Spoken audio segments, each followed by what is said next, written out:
New Game Plus.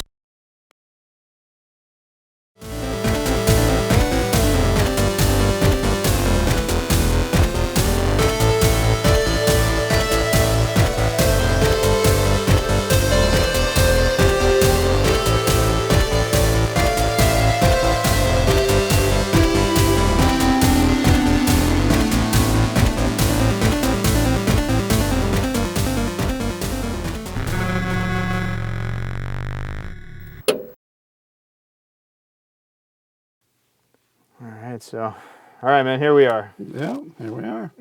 So, who are we and what are we doing here? All right, well, we're in New Game Plus in Kingston, New Hampshire. We're doing a podcast about classic video games. And my name is Brendan, 35 years old. I grew up on Super Nintendo, Sega Genesis, into the N64 era, and this is...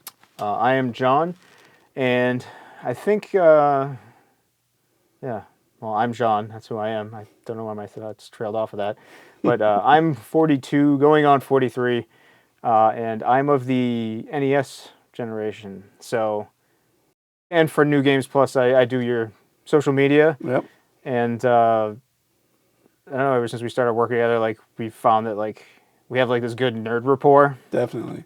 But there is that generational gap. That is huge. Console generational gap. We're not that old, but... Right, we're not that old, but the difference between the generations and the consoles is interesting because that definitely plays heavily on some of the games we grew up on, and like our differences in like what sort of what we grew up with and how that formed who we are as gamers. Exactly. Yeah, it definitely did. I mean, my personal earliest memory, and it's like so old, like I was probably like 3 or 4. My dad came home, and he must have got it at like a yard sale or something. It was like the Atari 2600. Oh, yeah. So he had that, and he had Pac-Man. But the only issue is he had the Pong controllers. So the first game I ever played was Pac-Man, but with the Pong paddles. Oh, weird. Yeah, so I think that's why I like hard games so much, because like that was like my introduction to the whole medium was just horrible. Oh yeah, the old Atari was rough. Yeah. I actually never owned one of those. The first console I ever had was the Intellivision, and that was an odd one. It had like a weird joystick, and it had like buttons on it. You would put like a card. There'd be like a slider, and you'd put like a card into the slider that would correspond to like what the actions were for the game. Uh-huh. So it was weird. It was almost like a number pad. It was an odd console. But then obviously the NES was huge. You got the NES when it first came out, and that was a big one for me. And I think that's one of the things you and I also gravitate towards. Is you and I both like really like miserable games. Yeah. Like really hard, challenging games. Exactly. Yeah, we like being frustrated, I guess. I don't know what that is. It's like a real sadist thing with gaming. It is. Yeah, but when you push through and win, that's like one of the best feelings you can possibly get. Oh, absolutely. Yeah. I totally agree. 100%. So I guess like what are the things we're trying to accomplish here? Just like what makes us different than any other group of bearded idiots talking on YouTube about video games? Right? Yeah, it's hard to differentiate that demographic. Yeah, but a lot of bearded middle-aged men talking about video games out there. Definitely, yeah. But I feel like a lot of people are just going like straight mainstream. Like, let's talk about Mario. Let's talk about Zelda. We will talk about those things invariably. But I mean, you and I just have been having these discussions in the store, and that's kind of what we want to do, is just bring to light the other stuff that people missed. Yeah. I like the sound of that. And we are shooting in the store. All the stuff you see in the background here is we sort of picked different sides for our personalities. Like, so some of the stuff you'll see on my side reflects some of the games and things I like, and vice versa. Yeah. But we are shooting in the store, located here in Kingston, New Hampshire. Just come down and check this place out. Yeah, open 7 days a week, 9 a.m. to 8 p.m. Eastern. So, yeah, stop by. You'll see that there's definitely that age difference here. There's no GameCubes on that side. But it's not to say. Did you like the GameCube? So here, the GameCube, in my opinion, was was a step up from the Nintendo 64, which I thought was a colossal disappointment. And I think one of the consoles that holds up the absolute worst on the test of time. But I thought the GameCube, well, I had very few games for the GameCube. The GameCube had Metroid Prime. Soul Calibur 2 was a big one on that one for me. Yeah. The Game Boy attachment for the GameCube was huge for me when that came out, because the Game Boy Advance was like my king back then. So I was all about that one. Oh yeah. All right. I mean, I guess we can. That was like a rough take on the N6. Like that kind of hurt my soul just a little bit, but I mean that was my coming into age console. The N64, the PlayStation 1, the original Xbox, that was when I was hitting, 11, 12, 13 years old. So that's like me coming after the Super Nintendo. And you just, Yeah, that's fair. Yeah. I think that's one of the things you and I talk a lot about too, is one of the things we want to do that's a little different here is like we don't want to pull any punches when it comes to this stuff. Yeah. Like any opinion you get from either of us is going to be like our actual opinion, and I think that's where we hope to differentiate things a little bit, because I kind of hope to piss people off with my opinion, but at the same time I want to have that discussion. So if you hear this and you disagree with anything we're saying, obviously put it in the comments below and we will have a conversation. But I think that's part of the fun, is like when you can have a conversation with a gamer who's so knowledgeable about games and spend so much time playing games that you can appreciate, if not fully agree with their opinion. Right. But understand where they're coming from, I guess. And I think that's a big thing you and I get into is, like, you were a big N64 fan. Oh, yeah, 100%. Yeah, I love the N64. I mean, you had Zelda, you had Mario Kart, Diddy Kong Racing. I don't think anyone's done a racing game better than Diddy Kong Racing yet. Yeah. Oh, yeah. I mean, between the two, Diddy Kong is way better than Mario Kart 64. Really? Yeah. Interesting. If we're going, I mean, you jumped in with the fresh takes, so I'm going, throwing it right back at you. That's fair. Oh, yeah. Diddy Kong, the story mode, and, you had the flying, the hovering, everything. Rare was just absolutely killing it for the entire, not to say that they weren't before, but they continued that Super Nintendo run all the way through the N64. They were one of the few developers that sort of stuck with the 64. I think that's where the 64 kind of fell apart a little bit, is it didn't really have, Nintendo always has the best first party support. 100%. And I think like today, that's one of the things that differentiates them from anyone out there right now. Like you see Xbox is sucking bad this console generation. Oh, yeah. PlayStation, I don't know why people are saying PlayStation is as well, because PlayStation's got Spider-Man, God of War, like Last of Us. They have like all these great first party IPs that are leaps and bounds better than Xbox, but like just under Super Nintendo, not Super Nintendo, Nintendo in my opinion. But Nintendo still to this day just slays, dominates with the first party. And I think the 64 had that back then. My big problem with the 64 is I don't think any of that holds up particularly well. I think old 3D, and I'm of the generation where I was like getting into like me buying those consoles for the first time. So like the N64 was the first console I bought with my own money for working at a job. So like I was like that was like something I worked for. And that's not to say I didn't play the hell out of the 64. Like I had like, Perfect Dark, and I bought like almost every game that came out for it just to see what happened. But like, a lot of those, I don't think they hold up very well at all. Like Ocarina of Time, I think is a terrible game now. What? Yeah. It's the highest rated game of all time. It doesn't hold. What do you mean? What doesn't hold up about? I think for Ocarina, first of all, I think the visuals of that era hold up like an old yogurt. Yeah. They don't. The visuals are bad. The visuals are bad. Yeah. The camera is bad.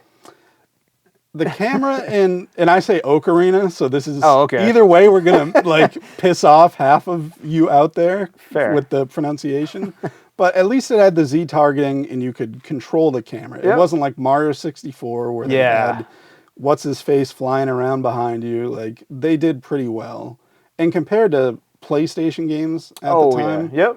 I feel like if you're getting into either Rare or Nintendo's actual first party stuff, they did a lot better camera wise than, I mean, you can't play like a lot of those PS1 games. Oh no. A lot of the Yeah. stuff you can play now is fixed camera, or it's, Symphony of the Night, which is 2D or Oh yeah. something to that. OG. I'll give you the point, but it is better than its competitors at the time. And is I what I'll will agree. I will totally agree to that point Okay. because out of all the consoles, out of all the old consoles, I think the N64 held up terribly, but I think the PlayStation held up far worse. The original PlayStation, Yeah. is a lot more rough, Right. especially with the early 3D. I don't think the 3D consoles started getting good, honestly, until like PlayStation 2 or 3. But there's as far as PlayStation 2 is even concerned, it's like the only games I still would play from that era are God of War. Like those are the only PlayStation 2 games I'm messing with. Like there's nothing else that holds any value for me that I'm like diving back into to this day. Yeah, I mean, that's fair. I was kind of going to do the Grand Theft Auto, but you can just play a newer. They're all basically. I tried to play Vice City, Which recently. is a great game. I used to. It was I my loved favorite it. one. Yeah. It was my favorite Grand Theft Auto, Yeah. and back when that came out, that game was king. Yep. I tried playing it again recently, and after like 45 minutes, I was like, "This is terrible." Was it the helicopter controls, or was it just everything? Just everything. It holds up very poorly. Yeah. Like even like the story, I was like, "What is he like?" All these weird cutscenes that are about nothing, and I was just like, No. games have come so far, and one of the things I personally hope to accomplish with what we're doing here is when we have these conversations is take off the nostalgia glasses.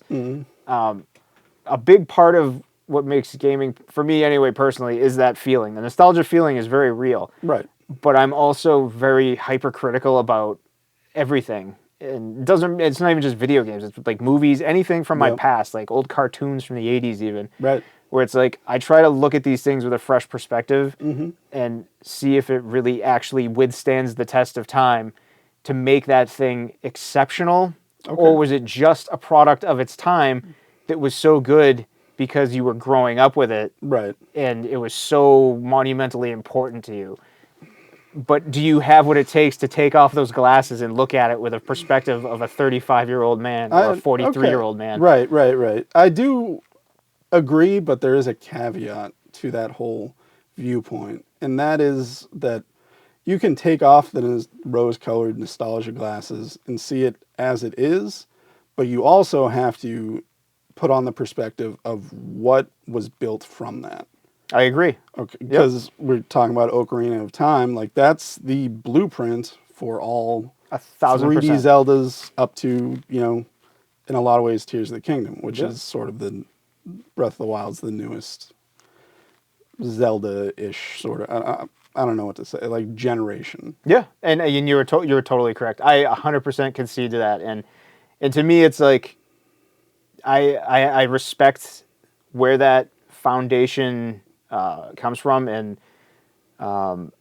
what it did for future generations. But I'm talking specifically about games from that era that you can look back at and still say this is an amazing game. And one of the things I always go back to is, like, for me personally, even though I grew up with like the NES, to me the Super Nintendo is like the penultimate console of all time. I think out of all of the consoles throughout video game history, the Super Nintendo is the one that holds up the absolute best through time, because like 2D, if you like play, if a 2D game is done right, then it's just like it's still great. Just as a base game, it's still great. We still make or play and make 2D games. It's a very popular genre right now. Right. Yeah. So no, I'll agree with that. Like you can't really say anything's better than the Super Nintendo as far as quality and quantity. It's a very large library. Yeah. But it's also like we're not going into 4D anytime soon. So like that's the pinnacle of that, dimension. And we can't reach that in 3D, at least as far as I know. Like I can't think of a way to do it. So I feel like it's kind of, I don't know, it's sort of a strange metric that it's at, Like Yeah. if we kept making just 2D games when we went to higher processing power, would we still think of the Super Nintendo the same way? That's a good question. And I think, I mean, obviously there were bad games for the Super Oh, Nintendo. yeah, there's bad games for everything. Yeah, but Yeah. I think oddly enough, like it's the system I could revisit the most and still just be like, this is just as good now as it was then, which is so rare. Even with like the NES, which I grew up with, and I have such a love for the Nintendo. That console was like, It's rough, yeah. yeah, that was my like real entry into gaming, and like there's still a lot of games for that system that I think are absolutely amazing and still do hold up. Yep. But that's again like it's that core fundamental gameplay and like the graphics still hold up, and I think it's just like something about the 2D thing in general. Like it holds up so much better than the 3D did, early 3D. Uh, like go back to Ocarina. It's like that game just like it's muddy. The controls aren't great. Like you said though, the Z targeting, like it paved the way for so many different things. Right. Yeah. Same way like Resident Evil 4 for the GameCube, like paved the way for the behind the shoulder camera. Right. But trying to play Resident Evil on the GameCube now, it's terrible. It really They just is. put out the remake, and the remake's amazing because Yeah. it takes what was great about that game and takes some of the modern conveniences that we have now and just makes it better. Right. So I think it's like you can have both, but I think it's important to be critical of both as well. Oh yeah, 100%. Yeah, were definitely a lot of growing pains in the early 3D era, Yeah. but I feel like the stuff that came out of it, or was built on, there was some of the most creative video game design that still is like, we wouldn't have anything modern without it. So. What like so are you still a fan of Ocarina? Like can you Oh still yeah. play it? Yeah. Oh yeah, I can play through. I mean, I liked Majora's better. Oh, that's right. Yeah, you're a Majora's guy. Yeah, I'm a Majora's guy. So I recently replayed through that, and yeah, 100%. Like, doesn't bother me at all. Like what's your like give me an example of an N64 game you think that held up well and then one that like didn't hold up so well if you like revisit it. I mean, I would have to say, Majora's Mask holds up Yeah. pretty well. I don't think Mario 64 holds up as well as people say it does. I agree. Yeah. Yeah. It's a very, very cool game. Yeah. It was mind-blowing when it came out. Yep. But the camera controls, we touched on that a little bit before. It's extremely awkward. The swimming is horrible. Yeah. Everybody who's played Mario 64 will tell you the swimming controls make 0 sense. Yeah. It's absolute garbage. So, there's definitely that. But there are a ton of just horrible N64 games. I mean, Blast Corps, you ever play that one? Yeah, I remember Blast Corps. Absolutely terrible. Yeah. Yeah. Like, That wasn't good when it came out though. I no, don't it think. wasn't. No. But everyone had it. everyone the had library it was 'cause so it- limited. Yeah. Yeah. And it sounded cool. It was like, oh yeah, you can, all these vehicles and blowing. No, it was horrible. It was really bad. It was bad. It was disappointing. Yeah. So, no, I feel like maybe it's just the whole generational thing, but I'm actually looking at the 64 case as we're talking. I feel like most of them held up fairly well. Fairly well. I can see like, yeah, it's rough around the edges, but it's still playable. Versus like a game like, say, Mega Man Legends PS1. If you try to like throw that in the PlayStation and play it, you'll stop after like 4 minutes. Like, It's funny because I hated that then. yeah. I thought that was garbage even then, that game. I loved Mega Man. I thought So it was that's- great at the and that's time. interesting because Yeah. again, I think that's our generational gap. Like, I grew up with Mega Man 2. Mega Man 2 was like the pinnacle of Mega Man for me. Right, yeah. And then like Mega Man Legends like is something that you gravitate towards because of like the age gap thing. Yeah. Which is interesting to me. So it's like, can you go back and appreciate something like Mega Man 2 or like the Oh, X, 100%. Mega Man I love X? Mega Man. Yeah, I Yeah. love like the old, Mega Man, 1 through, and then the X. Great games. Mega Man Legends was just a little bit different, I guess. Yeah. It was sort of like, I grew up knowing from basically as far back as I can remember who Mega Man was, Yeah. And for them to be like, all right, we're going to put Mega Man in 3D and bring him into like, the 21st century. It was like, this is cool. And it was like it's a charming game. And it had, a good story, engaging characters, stuff like that. But if you try to go back and play it, like, don't. Like, leave the nostalgia glasses on and don't turn on the console. Just have those fond memories of Mega Man Legends. But no, I love, Mega Man is a great side-scrolling action. Yeah. Do you have any games that like? I know I do. This is one of the things I struggle with sometimes. Is like, do you have any games that you just don't even want to go back to revisit because you're afraid they're not going to hold up well? That you'd rather just have that memory of? I'm sure that there are. I can't think of any off the top of my head. No. But yeah, there's definitely got to be some in there that I'm probably Eternal Darkness for GameCube. Oh yeah. I feel like that. I remember it being rough at the time, but it was interesting and sort of like a meta fictional way, like resetting the GameCube, acting like it's, turning off your TV or messing with the contrast, stuff like that. Yeah. But I feel like those gimmicks have now, like, they're all old hat now. So that's fair. Yeah, I don't think it would have the same impact. That's an interesting game to bring up too, because like that's a game when it came out, I played it for like a little while, and I was like, yeah, it's even when it was new, I was like, this is okay. Like the game itself just wasn't particularly fun. Like aside from those gimmicks, I just didn't find the game to be very engaging. Yeah. But like a game that I have. One of the biggest examples of nostalgia glasses for me that I tried to revisit was Metal Gear Solid for the PlayStation. And my God, is that game a weird, embarrassing... Like, that game, when that game came out, and I played that, and I beat that game probably 20 times at least. Yep. I was obsessed with that game when it came out. I beat that game every which way you could beat that game possibly. And, like... I was so like into that game. I used to think that the story was so like engaging, and I thought that it was so like high concept. Oh yeah, deep and like it used to like make me feel a certain way. It was like the first game I remember playing where I was like, wow, this is like an art form. It's like cinema. Yeah. And you watch it now, and it's like it's so cringy and embarrassing. That game. It's so embarrassing. Like the Metal Gear series, and like with every new iteration.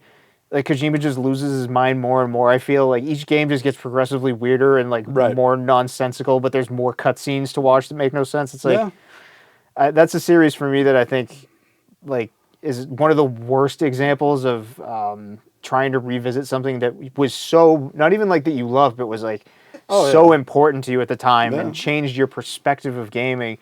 And then you look at it now and you're like, ugh. Plus it was universally acclaimed, and it was everybody played Metal Gear Solid on the PS1 if 100%. You were gaming around then. I mean, just one of those things. But you sort of bring up a topic that I want to touch on a little bit, and that's cutscenes in gaming, and how I can't stand the trend of just going longer and longer cutscenes and everything else. Like there's nothing worse to me than cutscenes.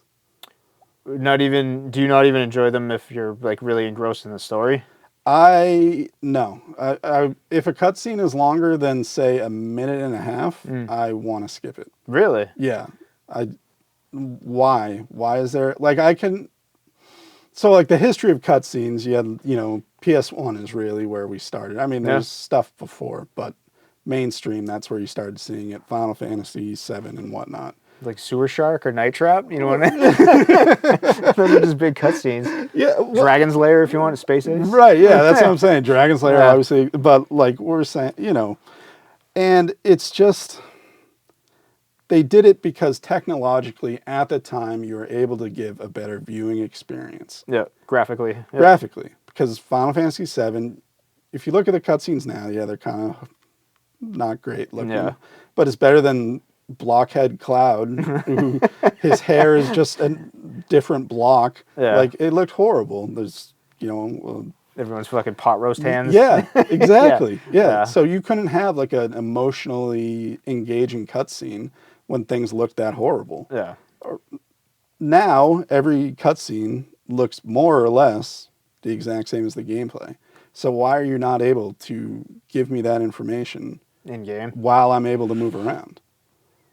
I suppose that's fair. I look at it a little differently just because like I've got like a film background. So like for me, I understand when you're trying to engage the story and bring the story into something a little bit more in depth and like a little bit more engaging. A great example of that is Blizzard. Mm-hmm. Blizzard's like by far like one of the best like cutscene makers still to this day. Like they make cutscenes that like I watched that like 8-minute intro for Diablo 4 when they put out that trailer and was blown away by how Right. amazing they can make something look, just even like narratively, because it's like a movie, and I think that Yep. that is amazing. I think it's a way to get someone engaged and tell a story that goes beyond the narrative that like you might be portraying now. But I think like I would agree that like as games are progressing now, it's less and less necessary. Right. But I think it's cool if like you want to have a big uh, cutscene finale or like a middle or a beginning or something like that. Yeah, But sure. You can do an intro or you can do an outro. But if yeah, it's, in the middle of the game and it's like,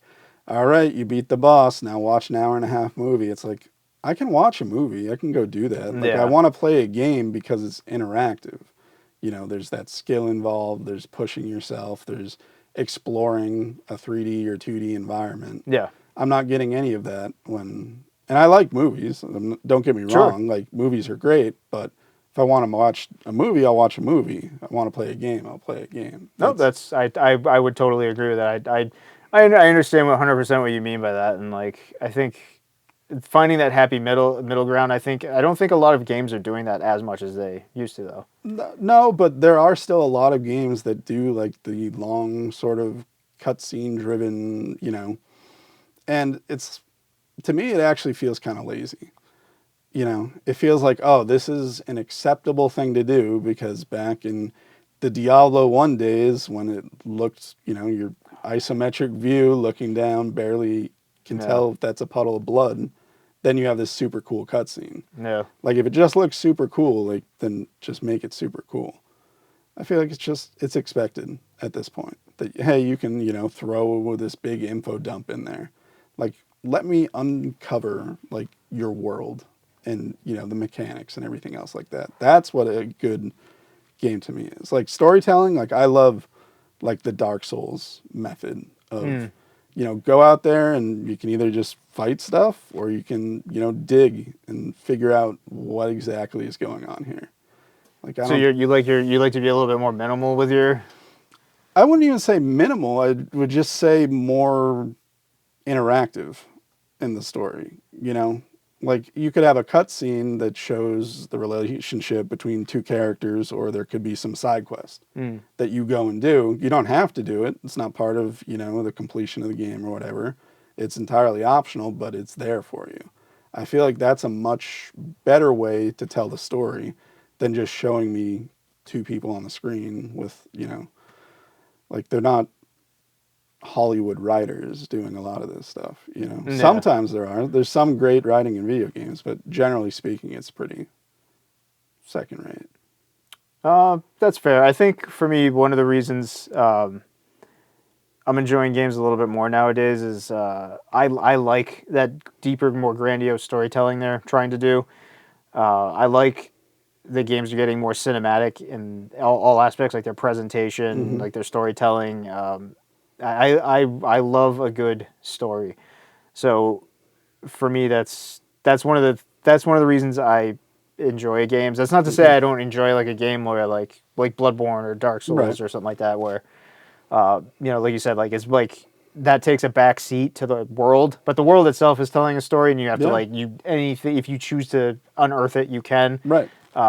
But I also like something that has like a really good narrative, like God of War, where like again I bring up God of War, but like or Yep. Diablo, where it's Right. like the world has such a rich history and like the story that they're telling is so involved, and Hmm. again that works for me because like I like a good fantasy story, Oh yeah. and I like being involved in that story. And I Right. think for me, since I love movies and cinema so much in general, that part of what makes that experience so amazing is that it's like you're actually involved. It's like being in a movie that you actually have some stakes in and you're Yep. controlling and you're part of, and Exactly. like when you lose, it takes you out of that. Right.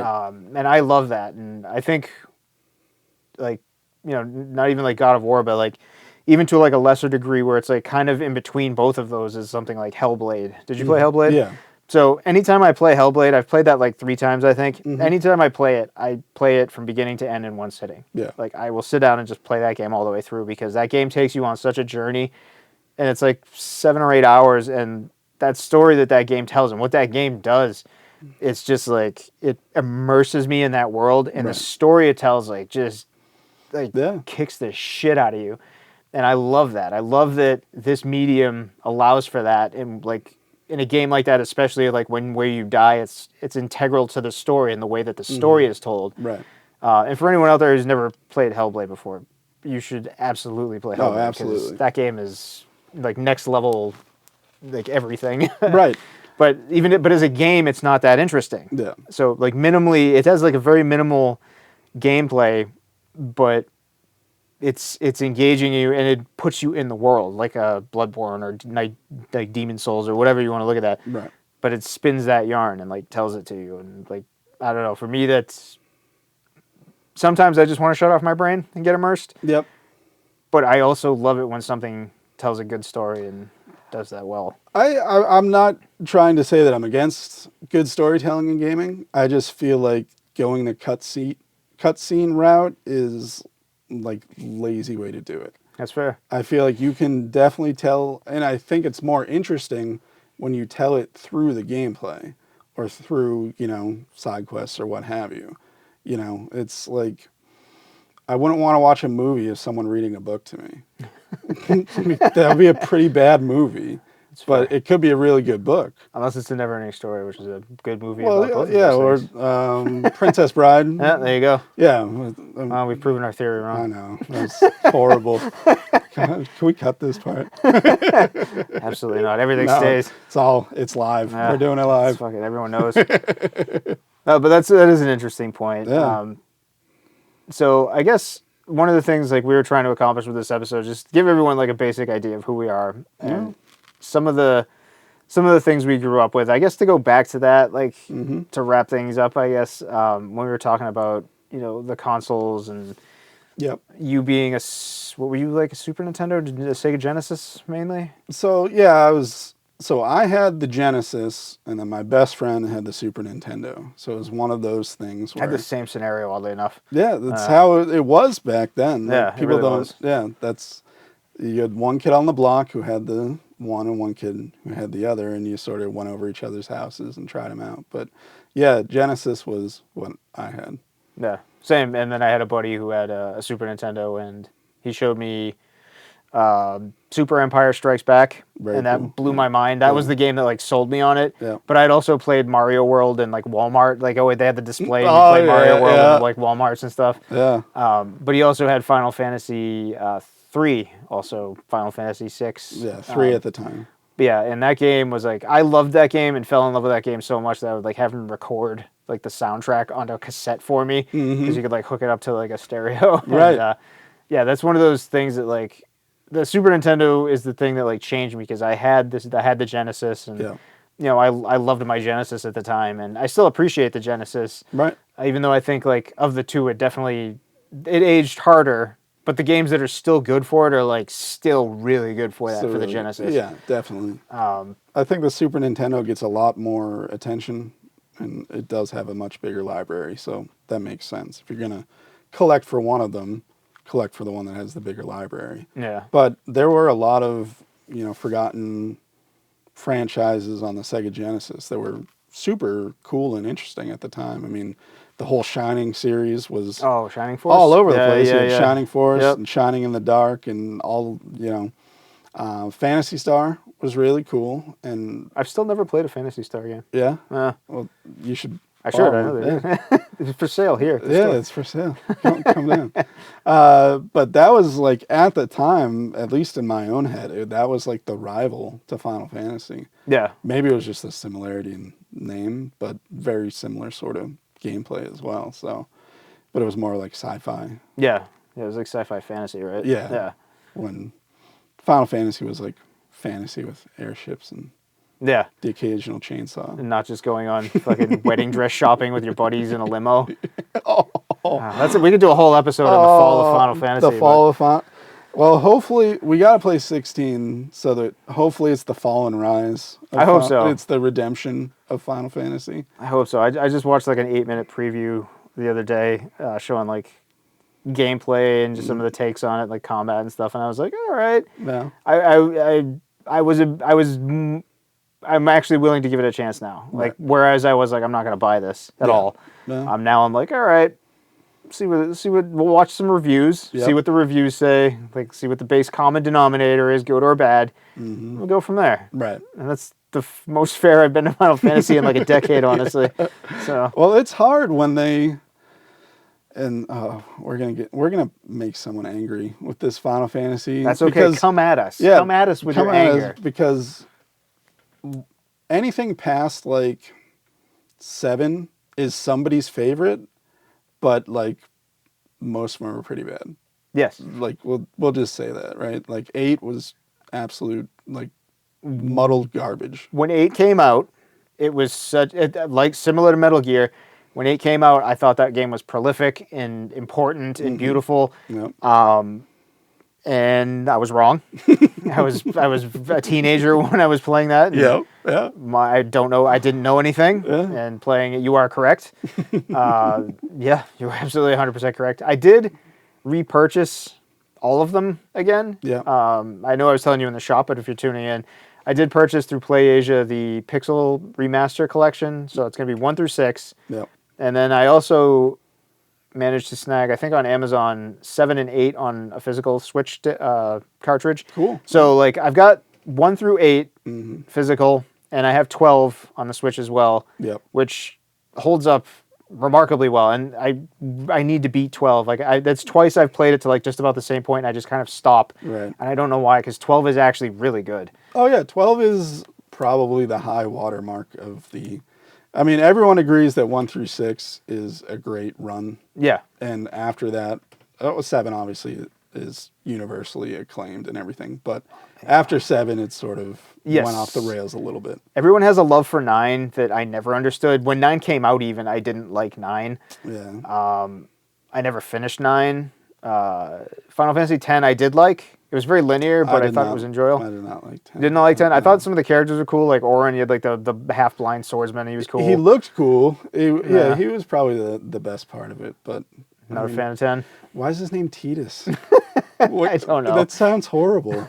It can't be Titus? Why is there a guy named Squall? Like he's Sea Storm? Like, I don't know. Well, I try to forget 8 exists. Like it's a bad dream.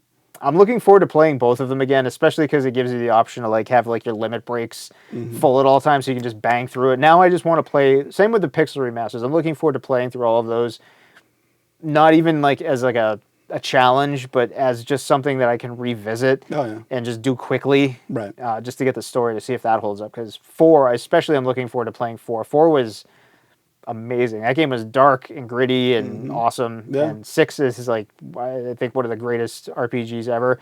I'm hoping it still holds up. Like I'm afraid to revisit that one. Really? That's when you're afraid to? I haven't finished it, but I'm in the middle of a replay of 6. Of 6, and you're liking it so far? Yeah, I think it. There's a couple things that are a little weird. Like the whole like semi 3D like chocobo running around in the beginning with Edgar, like that doesn't. But yeah, I don't know. That's the funny thing though about like the whole nostalgia glasses that we're talking about is I kind of like that sort of like horribly pixelated overworld. Oh, the Mode 7, dude, I love the Mode 7. The Mode 7 was awesome. Yeah, but it doesn't look good, like right? I don't know. I think it does look cool, honestly. Well, after you play it again, we'll see where I stand. Yeah, we'll put a pin on that to see if it's still...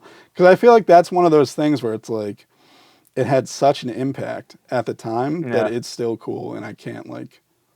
I don't know. Can you actually fully take off the rose-tinted glasses? Like, is that possible, really? I don't know, and I think that's one of the things that you and I talk about a lot when we're here. Like we'll just like shoot the shit about that all the time, and I think it's important. I think you have to. I think you have to be objective about something and critical about something throughout time. Like I think that's what makes something a classic versus something that gets forgotten throughout the years. Like Super Mario for the Super Nintendo, it's still arguably one of the best Mario games ever made. Oh yeah, because the gameplay is rock solid and it looks amazing. The music's amazing. Like everything about it still holds up, regardless of where it was like 30 years ago or it's right now. Right. Like Super Metroid is still one of the best Metroid games. Yeah. Like there's reasons these things are still like considered the best, Right. because they hold up. Whereas it's like I'm not gonna go back and look at something like, oh, I don't know, like give me like Colony Wars for the PlayStation, which I used to own, which was like this sci-fi game, and I'm like, try playing that again now, and I'm like what is this? Or like Well, Parasite Eve or something like that, which was amazing at the time. very, very cool. You look Very back at it cool. now, you're like, this is rough. Yeah.